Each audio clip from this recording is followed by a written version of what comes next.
প্রিয় প্রণয়িনী পর্ব সংখ্যা ২৬। লেখনীতে জান্নাত নুসরাত। নিঝুম মেঘ জমেছে পূর্ব আকাশে। মেঘের ঘনঘাটা ধীরে ধীরে হেলদোল করছে নিজ জায়গা থেকে, সাথে শব্দ হচ্ছে। রিমঝিম বাড়িধারা হয়তো ধরণীতে নামবে তাড়াতাড়ি।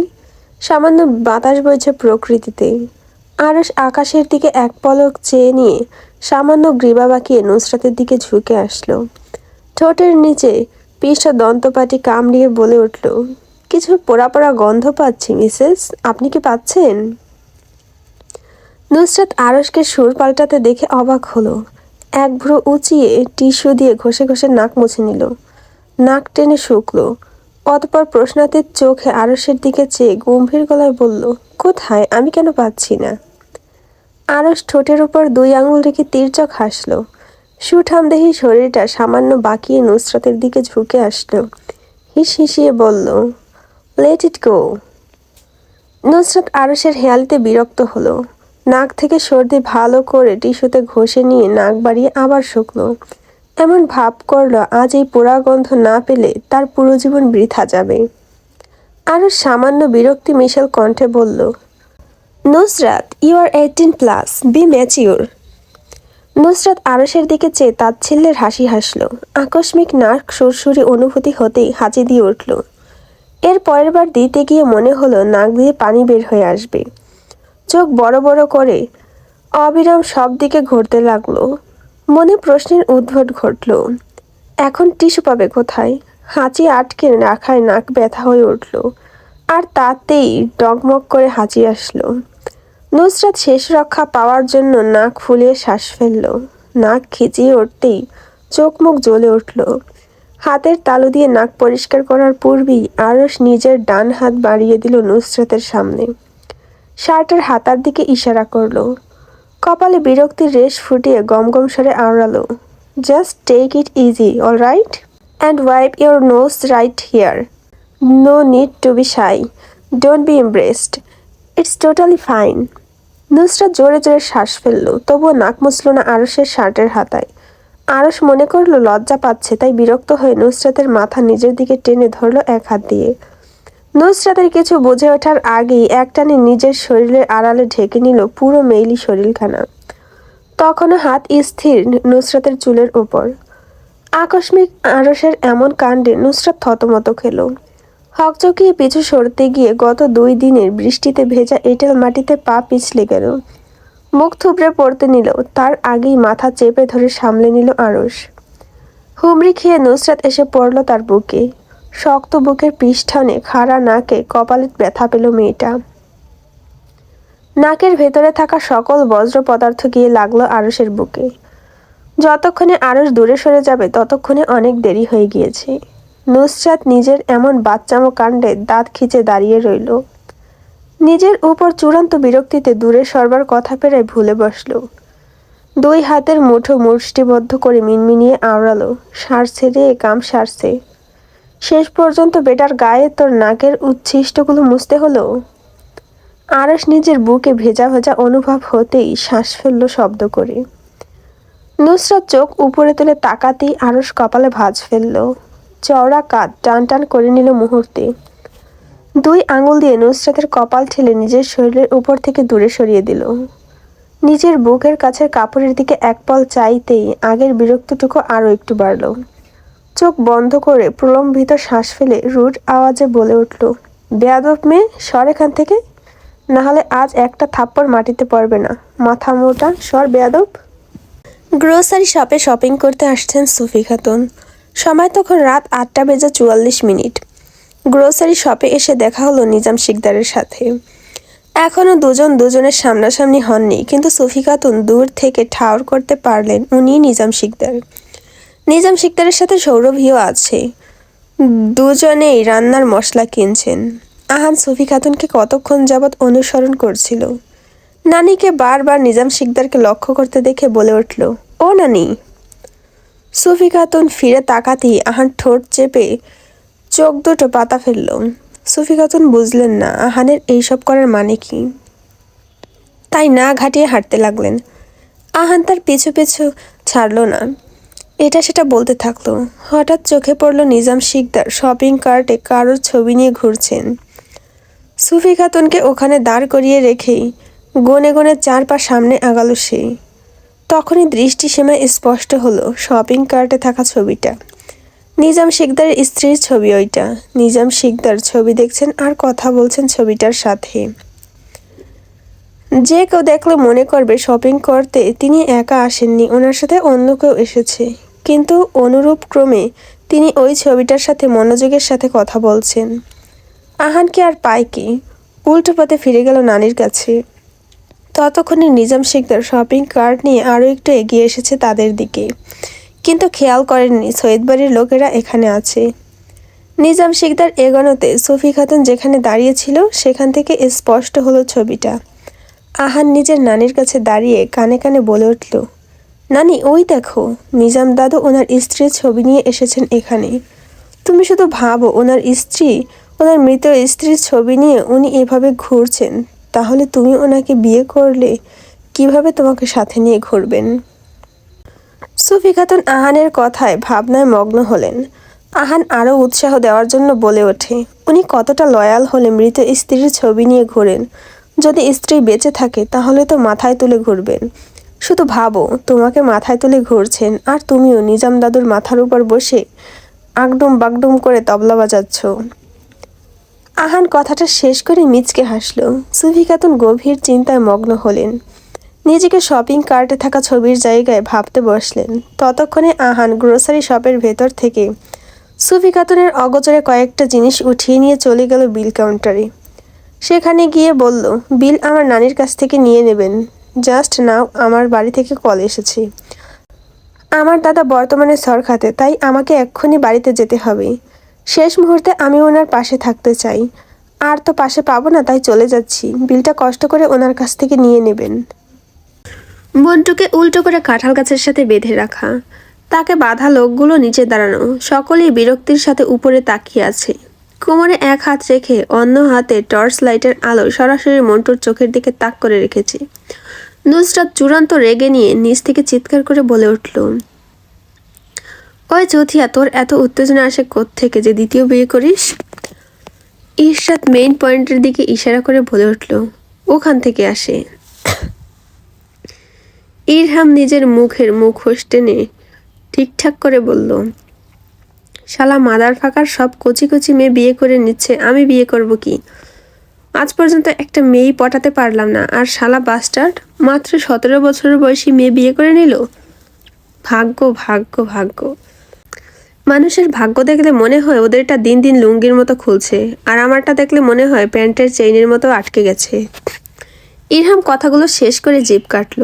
নুসরাতের সাথে তাল মিলাতে গিয়ে বেমালুম ভুলে বসেছে এখানে ইশরাত আর মমও আছে। আহান গালিটালি দিল না, সে ভদ্র ছেলের মতো নিজ জায়গায় দাঁড়িয়ে রইল। দড়ি হাত থেকে ছুটলেই মন্টু ওখান থেকে ধপাস করে পড়বে, এটা সে হলফ করে বলতে পারছে, তাই ভদ্র বাচ্চার মতো মুখ এঁটে দেখতে লাগলো সকলের কাণ্ড। ইশরাত মোটা গলায় কথা বলার চেষ্টা করলো, হলো না, তাই মুখে কাপড় ঢুকিয়ে ঢুকিয়ে খ্যাক খ্যাক করে বলে উঠল, শালার পশ্চাৎ দেশে কয়েকটা দিলে দ্বিতীয় বিয়ের শখ মিটবে। নাম্বার 5 দড়ি সামান্য লুজ কর। আহান দাঁড়িয়ে ধীরে ধীরে ছেড়ে দিল। নুসরাত অস্বাভাবিক রাগী কণ্ঠে বলে উঠল, গোলামের সাওয়ালের কি পশ্চাৎ দেশে মারবো? সোজা মেইন পয়েন্টে মেরে ওকে অকেজো করে দেই, না থাকবে বাঁশ, না বাজবে বাঁশুরি। সকলেই তাল মিলালো। নুসরাত নিজের পকেট থেকে ছুরি বের করে উল্টো করে ঝুলিয়ে থাকা মন্টুকে দেখলো। অতপর ইশরাত বলল, নাম্বার 5, ওই লুচ্চা বেটাকে আরও নিচে নামা। নাম্বার 2, তুমি ওকে ধরে রাখবে টাইটলি। আর নাম্বার 3 আর আমি ওর মেইন পয়েন্টের কাজ তামাম করে দেব। আহান দড়ি ফরফর করে ছেড়ে দিল হাতের মুঠো থেকে।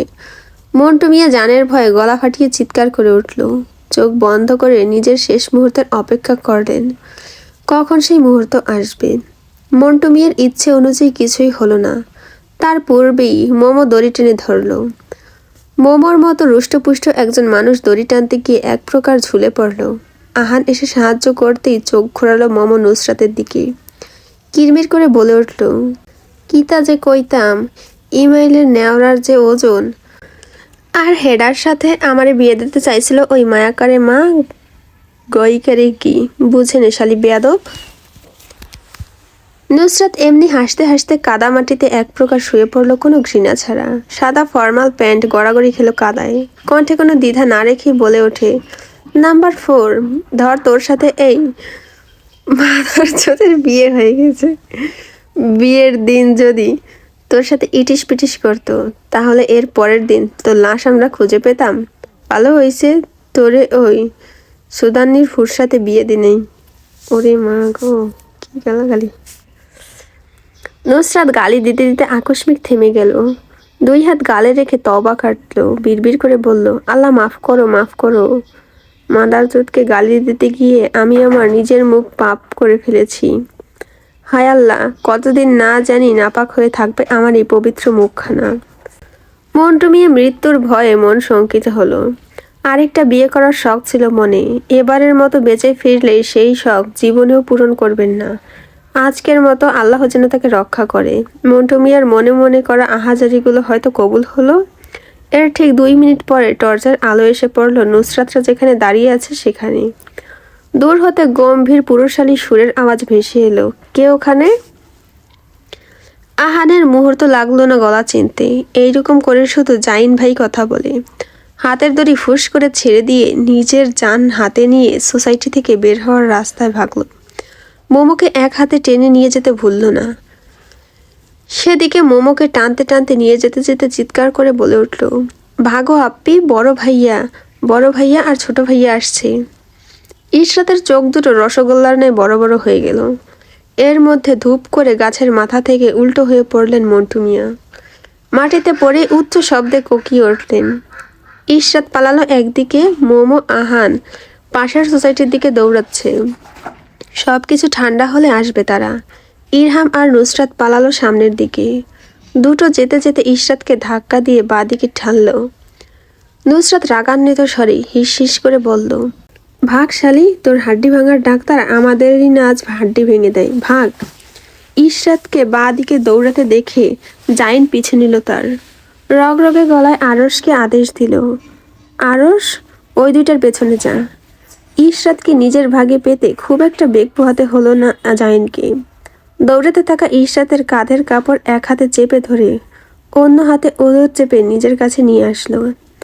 ইশরাত ছটফট করতেই জাইন হুমকির সুরে বলল, আছাড় মেরে দেব, চুপ করে দাঁড়ান। ইশরাতের ছটফট করা থেমে গেল। শ্বাস ফেলে নিজেকে স্বাভাবিক রাখার বৃথা চেষ্টা করলো। জাইন ধীরে ধীরে ইশরাতকে মাটিতে নামিয়ে দিয়ে কাঁধ থেকে হাত সরিয়ে নিল।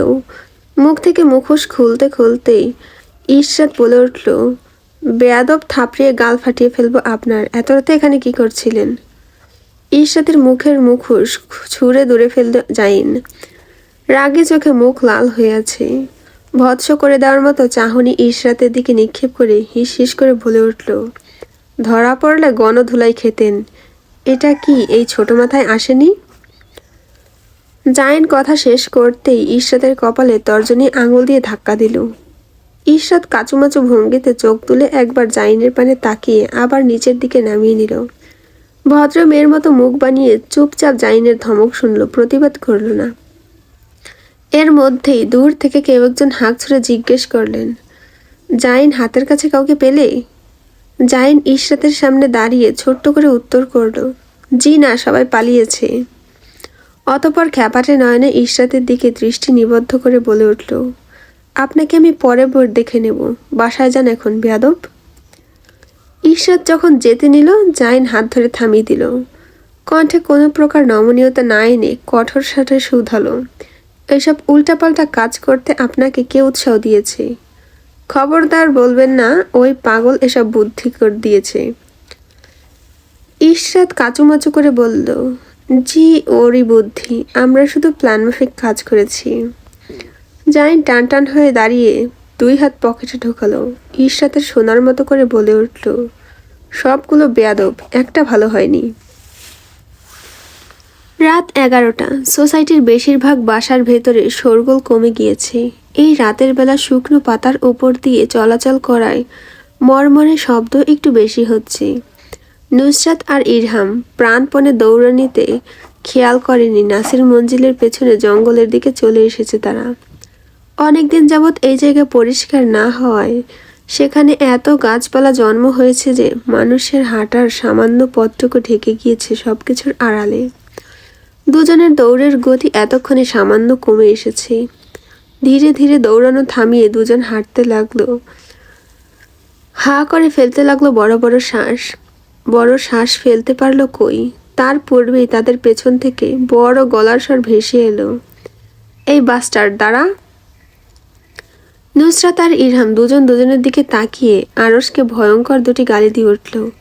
নুসরাত নিজের মুখোশ খুলেছিল আরশের গলার স্বর শুনে তা আবার টেনে নিল। আবারও দৌড় দেওয়ার প্রস্তুতি নিয়ে ইরহামকে বলে উঠল, আমার বাপ উল্টো পথ ধর, না হলে রক্ষে হবে না আজ। হেলালিল্লার বাচ্চা বেঁচে ছাড়েনি। ও আল্লাহ, এর উপর কিছু একটা পড়ে যাক, আমাদের মতো বাচ্চাদের পেছনে একে লাগানোর জন্য এর ঠ্যাংখানা মুচড়ে যাক। ইরহাম নুসরাতের কথা শুনে গাছের মধ্যে দিয়ে বাঁদিকে দৌড়ালো। রাতের এই অন্ধকারে নিমেষেই উধাও হয়ে গেল আরশের চোখের দৃষ্টি সীমানা থেকে। নুসরাত মনে করলো হয়তোবা এই বেটা তার পিছু ছেড়ে ইরহামের পিছু নেবে, কিন্তু তাকে সম্পূর্ণ ভুল প্রমাণ করে দিয়ে তার পেছনে আসলো। নুসরাত একবার উল্টো দিকে চেয়ে আবার ফিরল সামনে। এক প্রকার যান হাতে নিয়ে দৌড়াতে লাগলো।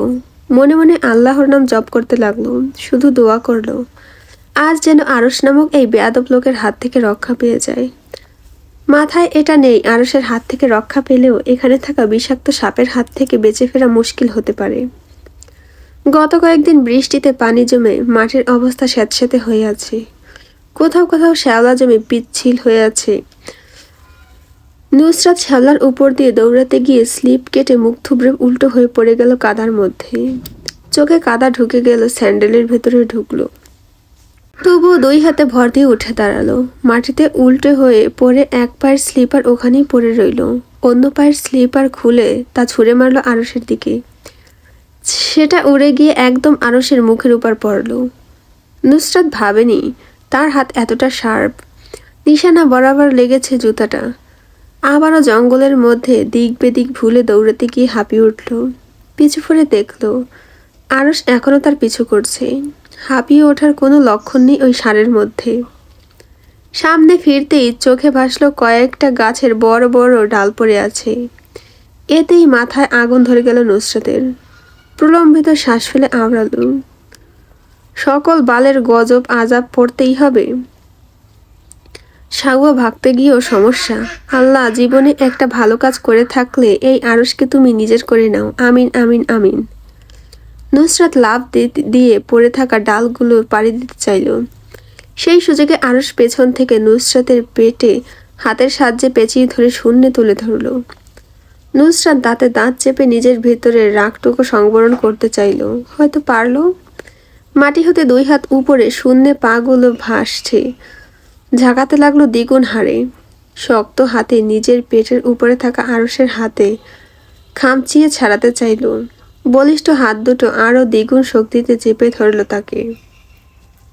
নুসরাত রাগে হিতাহিত জ্ঞানশূন্য হয়ে আরশের গোপনাঙ্গে লাথি মারতে চাইল। একটুর জন্য মিস হয়ে গেল। তবুও দমে না গিয়ে নতুন উদ্যোগে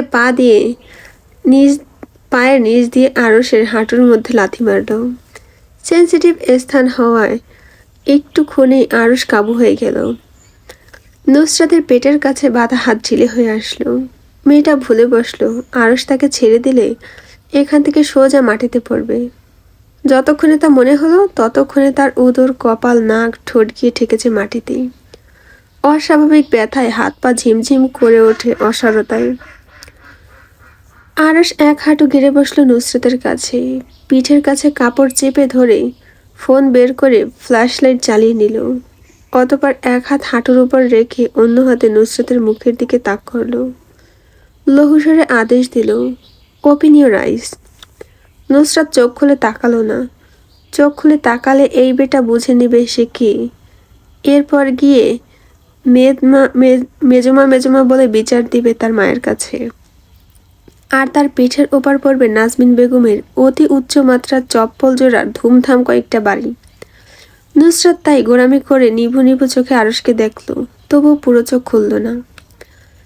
আরশ হাতের ঘড়ির দিকে চোখ রেখে বলে উঠল, I will give you 30 seconds. Not a word, just take off the mask. Or I swear, I will hang you upside down from that tree myself. Nusrat এক চোখ খুলে সরাসরি আরশের দিকে তাকালো। সে জানে একবার মুখ খুললে এই লজ্জা তার মুখ দেখলে সোজা গিয়ে তার মা নামক জল্লাদ মহিলার কাছে নালিশ করবে। তাই চুপচাপ থেকে এখান থেকে আরাম করে শুয়ে থাকাটাই নিজের নিকট অনেক বেশি শ্রেয় মনে হলো। কিয়ৎকাল অতিবাহিত হওয়ার পর নুসরাত বসতে যাবে, আরশ হাত দিয়ে নুসরাতের মাথা চেপে ধরে রাখলো মাটির সাথে। চোয়াল শক্ত করে নুসরাতের সোনার মতো করে গণনা শুরু করলো। 5, 4, 3, 2, and 1. Your time is up, miss. আরশ এক হাত নুসরাতের মাথার উপর রেখে অন্য হাতে নুসরাতের মুখের মুখোশ খুলতে নেবে তার পূর্বেই নুসরাত আরশের টাকনুর মধ্যে সর্বশক্তি দিয়ে লাথি মারল। আরশ ঠিকভাবে না বসায় মুখ থুবড়ে গিয়ে পড়ল, যেখানে সেখানে পড়ল না, একদম নুসরাতের গলা দেশে পড়ল। কড়া কস্তুরীর সুগন্ধি আর মাস্কি পুরুষালী ক্লোনের সুগন্ধিতে দুজনের চারপাশে মোমো করে উঠল। নুসরাতের সেদিকে ধ্যান নেই, তার বিরক্তির সময়ের সাথে কমার বদলে বাড়ছে শুধু। চোখ বড় বড় করে দীর্ঘশ্বাস ফেলে বিড়বিড় করে আওড়ালো, এটাই বাকি ছিল, নে এবার চুমু খেয়ে সেটাও পূরণ করে দে। আরশ মাথা তুলে গলা খাখানি দিল। মোবাইল উড়ে গিয়ে পড়েছে দূরে। আরশ নুসরাতের উপর ওই অবস্থায় থাকতে থাকতেই চাইলেও মুখ থেকে কাপড় সরাতে। নুসরাত আর তা হতে দিল না। আরশকে 2 পা দিয়ে পেঁচিয়ে নিজের উপর থেকে উল্টো ফেলল অপর পাশে। আরশ নুসরাতের এক হাত চেপে ধরে কাবু করার চেষ্টা করতেই অন্য হাত দিয়ে পকেট হাতড়ে মাঝারি আকারের একটা ছুরি বের করল নুসরাত। সময় ব্যয় না করেই তা চেপে ধরল আরশের গলার নরম ত্বকে।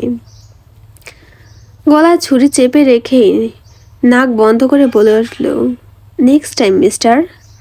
আরশ চুপচাপ দেখল মাটিতে শুয়ে। সামান্য আলোয় মেইলি শরীরের অবয়ব দেখা গেল। আরশ মুখে বিরক্তির রেশ ফুটিয়ে তুলল। সে চাইলে এই মেয়েকে ধরতে পারবে, কিন্তু ধরল না। দেখতে চাইল কি করে এই মেয়ে।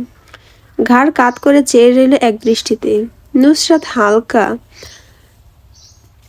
হালকা আলোয় বুঝতে পারল আরশের তীক্ষ্ণ দৃষ্টি তার দিকে। উঠে দাঁড়িয়ে কাপড় ঝাড়তে ঝাড়তে বলল, এই ফিটফাট শরীর নিয়ে কি করবেন? সামান্য আমাকে কাবু করতে পারলেন না? ছ্যা ছ্যা ছ্যা। আমার পিছু নেওয়ার চেষ্টা করবেন না, না হলে এখানেই মেরে লাশ করে ফেলবো। নুসরাত কথা শেষ করে দৌড় দিল নাসির মঞ্জিলের প্রাচীরের দিকে। আরশের হাত থেকে মোবাইল দূরে ছিটকে পড়ায় দূর থেকে আসা আলোর রশ্মিতে সামান্য দেখা গেল মেয়েটার অবয়ব। দেয়াল টপকে যখন ওপাশে যাচ্ছিল তখন সামান্য ঘাড় কাত করে তার দিকে তাকাচ্ছিল সে। মুখের মুখোশ খুলে ফেলায় প্রাচীরে থাকা সাদা বর্ণের লাইটের আলোয় নাকে পড়া সাদা পাথরের নোজপিনটা জ্বলজ্বল করে উঠল। আরশ সেদিকে চোখ রেখে মাটি থেকে উঠে বসতে বসতে বিড়বিড় করল, বেয়াদব।